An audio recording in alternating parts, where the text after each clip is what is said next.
So I want to talk about my cultural advocacy plan comes from my own culture. I'm originally from Iran, and Nowruz is the Persian New Year, and it's the spring equinox. And I am looking at it as a way to bring people together. And of course, this is for Oakland, but it can be beyond Oakland. So, next slide. So, these days, Oakland is experiencing increasing social fragmentation, as we know, across class, race, religion, culture, and ethnicity. And I guess I want to encourage us to look at arts and culture not as like when we talk about advocacy for arts and culture, I don't want to just advocate for artists and cultural bearers. I want to advocate for the field of arts and culture as offering solutions to our increasing problems in our society. And it's not just it's a backdoor advocacy for arts and culture, but it's really a truth. There is a truth to it. And I think that's a missing link. It's a missing point in our society, because art and culture is not, does not have the place that it should have. And a lot of these fragmentations that we experience is because of, let's say, our lack of our connection to our cultural roots. And of course, it's the society, it's great, it's a lot of diversity. I mean, we can go to the next slide about the diversity of Oakland. So Oakland, beautiful, is the fourth city in the US in terms of that diversity. That's the, 32% white, 11% other, 15% Asian, 18% Latino, and 21% Black. So there's no real majority in Oakland. It's beautiful. The next slide. But then there are realities associated to this diversity, like what's the income? It's not the same income allocation to different ethnicity groups who live there, and that's one of the reasons for the divides in Oakland. So we can go to the next slide. So consequences is widening political divides, weaken neighborhood resilience. The neighborhoods, in my neighborhood in Oakland, every day I see homes of Black families, all the residents who've been there, they're selling their homes because they can no longer live there. I live in the District 1 of Oakland. And then new people come in, they don't know anything about the history of the neighborhood or anything. And that is causing decreased democratic participation also, because people don't trust, a lot of people don't trust the government or, the city policies. So this is, for example, one table that we have. Actually, there is more participation in more affluent neighborhoods, actually, like District 1, 72% registered for vote, 75% from those registered turned out for election. And then that was 54% of the population of the neighborhood. And same for District 4, that's the same thing. You see similar numbers. But then when we go to poorer neighborhoods, districts 5 and 7, you see that only 44% of people have registered. Around half of them have turned out for voting. And then, so it's a quarter of the population have voted. So that shows just one example of how it's democratic, participation in democratic engagement is different based on income and education, class. So what we see is, of course, increasing in crime, business closures, economic decline that we see in Oakland, which is very unfortunate, because It's such a beautiful, diverse city, and why should we see these things happening in Oakland? Why should I not feel safe when I walk in the streets of Oakland? And so I actually recently saw in an ad, in a real estate advertisement that our neighborhood is called Novi neighborhood. That's the first time I'm hearing it.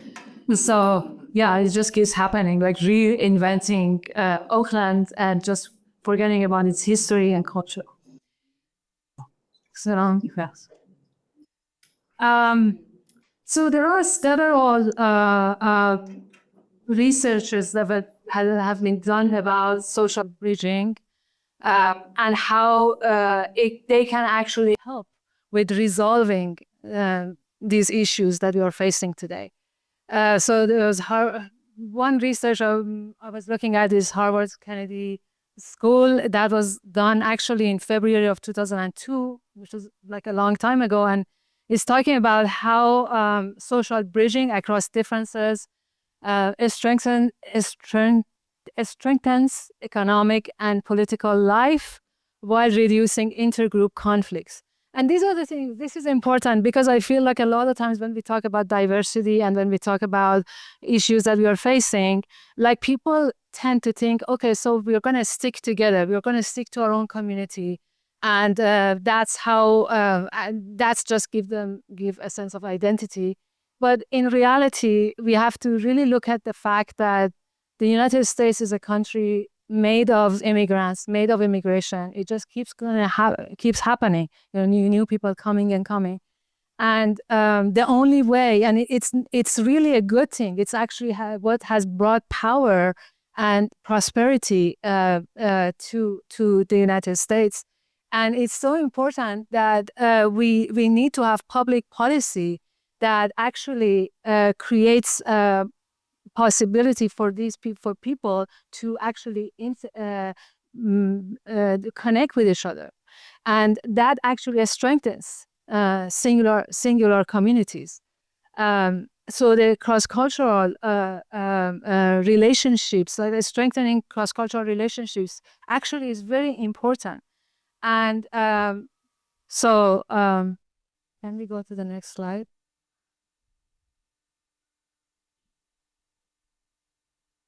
So a little bit about my story. I was born and raised in Iran in a very collectivist culture, monoculture actually. I faced disconnection and isolation in America when I moved here.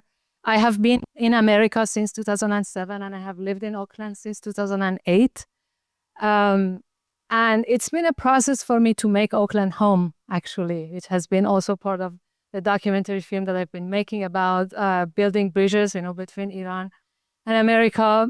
And so I did find home in Oakland's diversity personally. And I actually have to say this because, Roberto Bedoya is here, because the first time I really felt a sense of belonging as an artist in Oakland was when I applied for a grant for my documentary film at the city of Oakland, and I went there, and it was a transparent process about decision making. Before that, I never knew how decisions are made about projects, documentary films or anything that you apply. And then from there, I was actually get connected to the city. I actually participated in, conversations about belonging in Oakland. Vanessa is here. So we were actually, was one of the artists, grassroots artists, bringing, ideas. And from there, actually, like finding home in Oakland became, my topic. I actually helped to secure two housing that is majority artists. The first one is in Lake Merritt, and the second one is where I live now. It's called Golden Gate Co-housing. And I was kind of, I was part of the negotiation committee, to make those places actually secure for the, mostly very diverse residents, mostly BIPOC and also artists.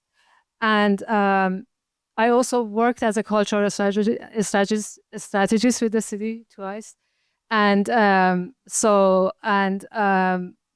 I like to work on advocacy that lead to policy changes locally and potentially influencing broader social transformation, even at the national level, with what's happening, with Iran and the United States. So it's a lot that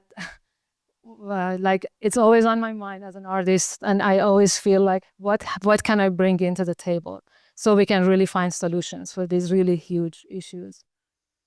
So artists and cultural bearers can really have a unique ability to build trust, foster understanding, and strengthen neighborhood ties, which is really the heart of my advocacy plan using Nowruz.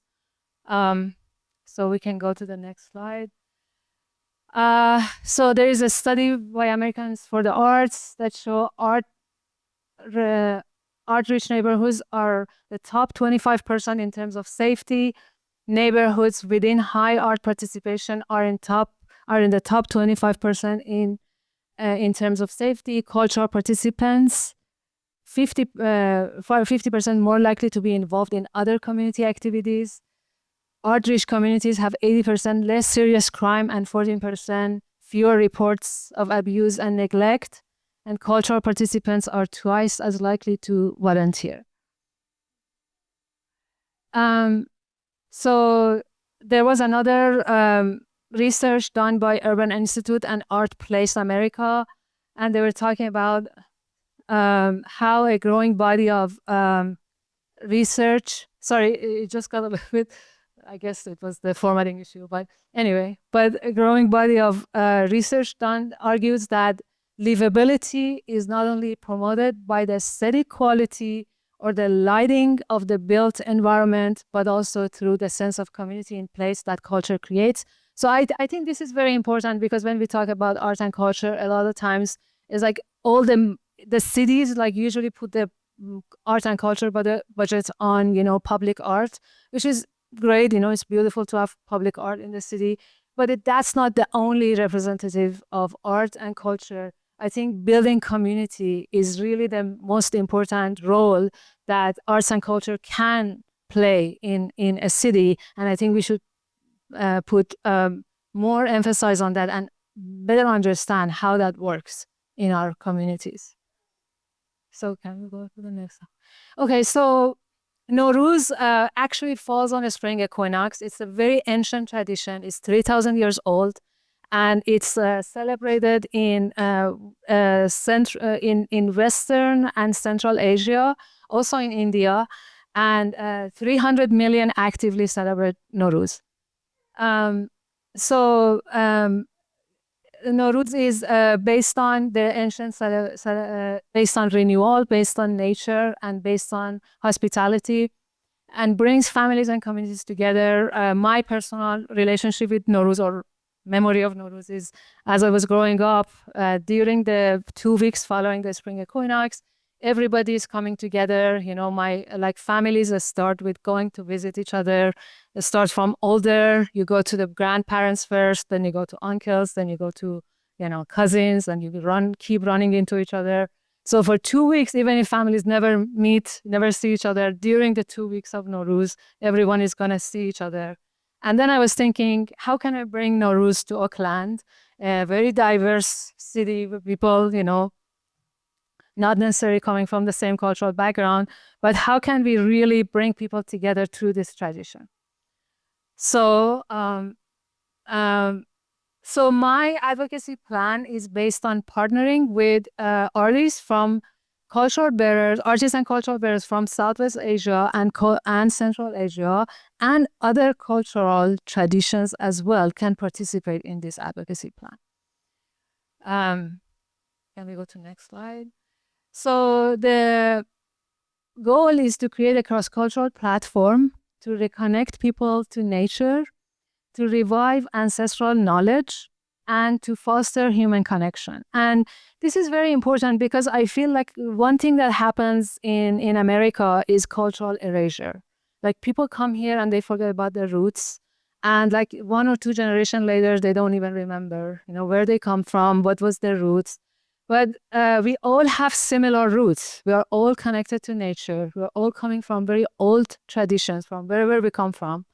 And I feel like that connection, that reconnection to those roots is really the key for us as diverse communities to really connect with each other and get to know each other and build trust amongst ourselves. So I am proposing some solutions, some immediate solutions or some like long-term solutions. Like for example, I'm proposing some events for 2026. I'm also one of the events particularly is about fostering connection and understanding among artists, cultural bearers, and the city. Because I think when we talk about all these budget cuts on arts and culture in the city of Oakland, which is like really criminal, in my opinion, and it just keeps happening and nobody is saying anything. Just keeps cutting the arts and culture budget, like simple, just cut it, And no one understands, really, it sounds like what is the role of arts and culture? Like when you cut it, do you understand what you are cutting? And and I think part of it is because us as, people who are part of the arts and culture field, like art organizations, artists, we also don't know each other. Like we also don't connect with each other. And how do we connect with each other as ourselves to have a voice, have a unified voice that we do advocate for arts and culture? So that's also part of the events that I'm proposing. And also, like the events side of like the ones I'm thinking I can do, but then I'm also thinking of other West and Central Asian artists to be recruited to co-create similar community cultural events in Oakland neighborhoods in collaboration with other artists, in collaboration with arts organizations, faith-based organizations, and community organizations in their neighborhoods. So the long-term goal is to partner with diverse artists to produce neighborhood-based cross-cultural events celebrating New Year and springtime traditions, such as Chinese Lunar New Year, Vietnamese Tet, I think this, Holi, which is the Indian tradition, Easter, Passover, Native American renewal ceremonies. A lot of them happen actually at the spring equinox.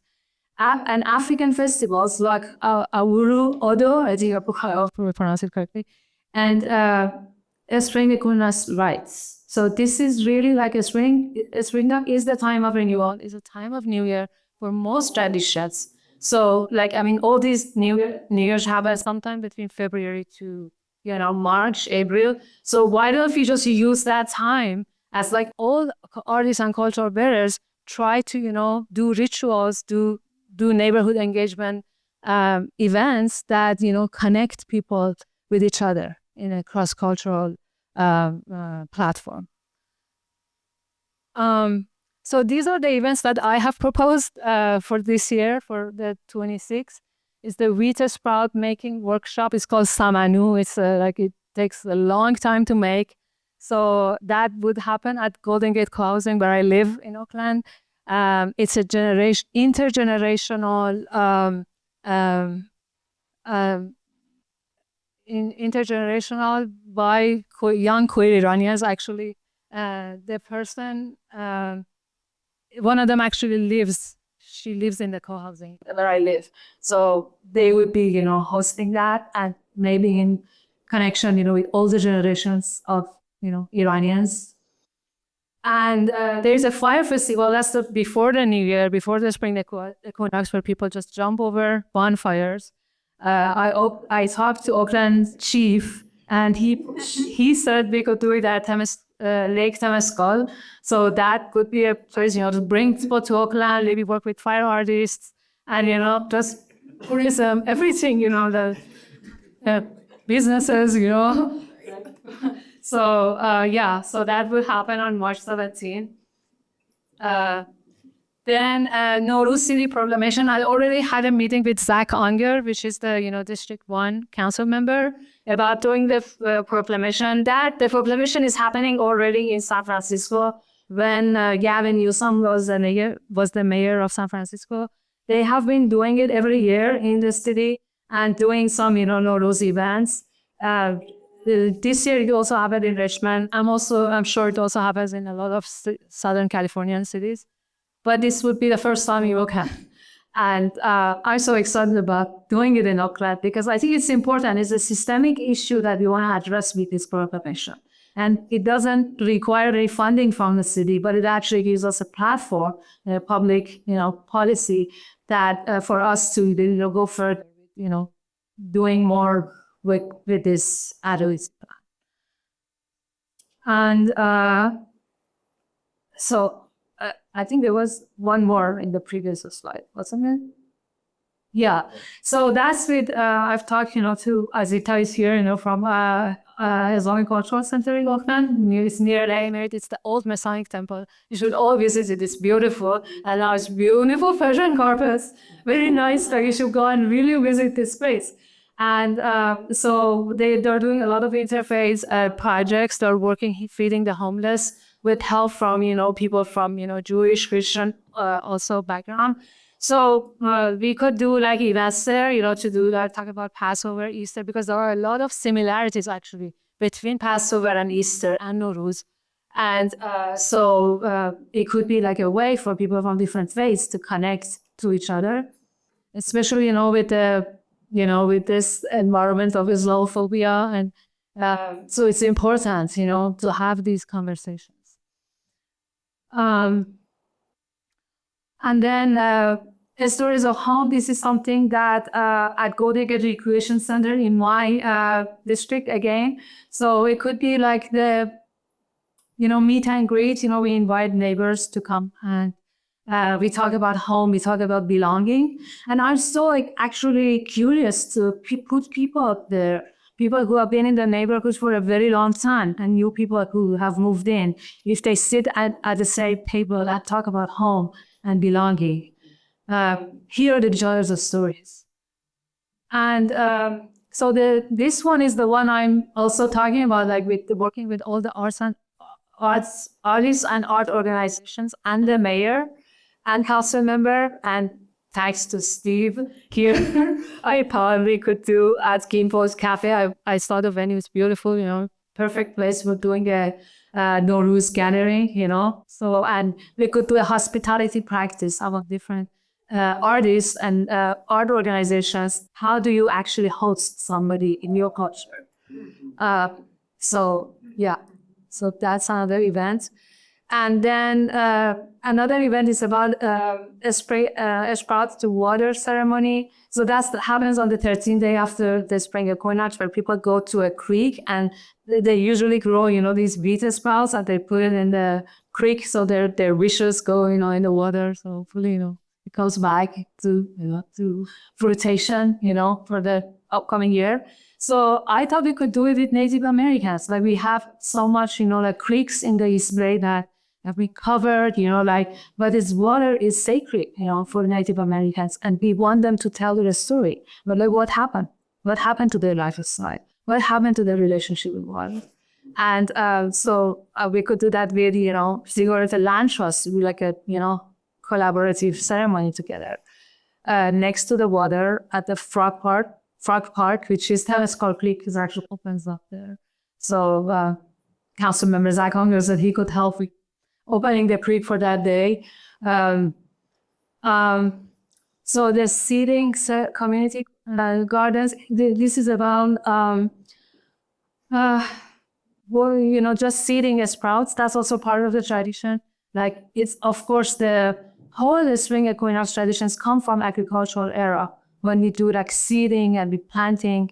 So that's something we could do at all the community gardens in the District 1 and of course in other places, with the help of neighbors to participate. So the partnerships that I've talked to so far are council member Zach Unger, who has been in full support. Maya Borrelli, I talked to her briefly about it, and she was in support. All together, Leva is here, hoping she could be our fiscal sponsor. and with recruiting people from Western artists from Western and Central Asia. Islamic Cultural Center, Islamic Cultural Center of Northern California. Yeah, I have talked to them, very supportive. Thank you. Golden Gate Co-housing, which is where I reside. East Bay Civic Hub and Democracy Renovation Project. I started having conversation with them. This is a national project that's happening. Like they had a big branch in the East Bay and in Temescal neighbors. They're actually doing community engagement projects, and they were very interested in collaborative work together for like really how these events, these cultural events can also be a facilitator for bringing neighbors, bringing people to participate actually in being in democratic engagement, in participating in election, everything related to public policy. Oakland Nowruz Bazaar. It's actually the director is the person who's doing it is actually the person who is my housemate. That's Aziz. She's a young queer Iranian. Uptown, Downtown, Oakland Neighborhood Association. I've talked to Steve Snyder is here. Cigarette Land Trust, Caracol Collective. You saw the beautiful presentation earlier by Natalia. And we have a lot of overlap, in our work, and I hope we can do a lot of work together on this as well. And then Sabereh Center for Empowering Refugees and Immigrants. That's also led by a Jewish Iranian woman, and the organization is in Lake Merritt, so I'm hoping to work with them. So Oakland side, so these are the outreach partners. So I know some people in these media channels, and so I think media always helps, to get the work out there and expand it. And then next. So I did 3 proofs of concept this year. On March 22nd, I did one at Marina Park in Richmond by council member Sohela Banna. She was doing a big Nowruz event there, and I got a room, to do meet and greet with neighbors.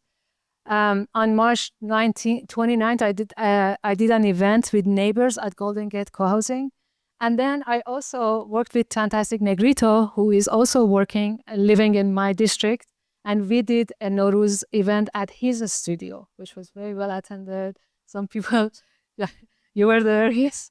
So, and this is, by the way, this is half scene, or is the altar, like Nowruz altar. It's very simple. It's just like really some 7 natural elements, starting with the word S with letter S in Farsi. And they are representing prosperity, health, fertility, rejuvenation, endurance, love. So it's like really like very basic things that everyone connects with in every culture. So so this is the one we did at Marina Park in Richmond, and we got people from actually. So in this one is mostly Iranian people, but there were other people who actually came, and we had a circle and we talked. It happened with Sohela Banna and Diaspora Art Connections, and local businesses were partners in that event. So this is at my co-housing. It was with neighbors, residents, and friends in the neighborhood. And this is with Fantastic Negrito at his studio, which interestingly, he has a lot of Persian things in his studio. So it worked very well with everything that we had. But we also did actually, if you go back to that slide, sorry. Oh, okay, sorry. Sorry. I'm sorry. Wow. Sorry. Okay, so let's go. Then let's go. So 86% of people felt more connected to each other. 79% felt a stronger connection to their neighbors and community. 86% of people felt safer within their community. That was the survey that we did right after the events. And then these are some of the comments from people who participated. If there's no time, let's just move on. And the impact is connecting Oakland residents with one another, raise awareness of local artists and cultural bearers among actually the residents, link policymakers with artists and cultural bearers, strengthen and collaboration among Oakland arts organizations, and contribute to data that shows how arts and culture participation leads to civic engagement. So this is an operating budget. If we want to do this first year, I can go to the next slide. Yeah, so next steps is about identifying funders, additional partners, and volunteers. If you have some ideas, please talk to me. And thank you, everybody who is here. Thank you so much, Sabereh. I think we just have time for one question or comment. So, Lori. Okay. Thank you. I am so fired up from everything that you're talking about. It reminds me of a project that I worked on with Art Place America, the Community Development Investments Program. So for those of you who don't know, it was awarding $3 million apiece to 6 community development organizations across the country that was working on youth development, affordable housing, I think public safety. And the central question was, what is the role of arts and culture in promoting community development and equitable development? So all the stuff that you're talking about, the role of arts and culture being kind of like the thing that's missing, that all the people out, not the arts and culture advocates are asking, but the equitable development people, the community development people, like, how do we bring people together? How do we actually have them shape the society? Arts and culture answers that. So I say that as someone who followed along this journey of watching these community development people work with artists and what they could produce together. So for example, in Southwest Minnesota, you were talking about a housing and belonging activity. So what they did was they took a dilapidated house and they had people come in from different cultures and talk about what does a home mean to them, and that fed into a housing development plan. So this very intentional integration between arts and culture activities with greater policy changes. That's I would want to know. I would encourage that intentional relationship building from the beginning. And I would love to talk to you about that. But I just wanted to say that I wrote a paper after following along all of this to say what is the role of arts and culture in equitable development. And it is about, and I say this with evidence, it is about building up bottom-up governance from the social and cultural fabric of communities. So yeah, yes. Thank you so much. Sabereh. Thank you so much. That's great. I'd love to talk to you more. Yes. Well, everyone, please, a round of applause for Sabereh Kashi. Thank you. Yes.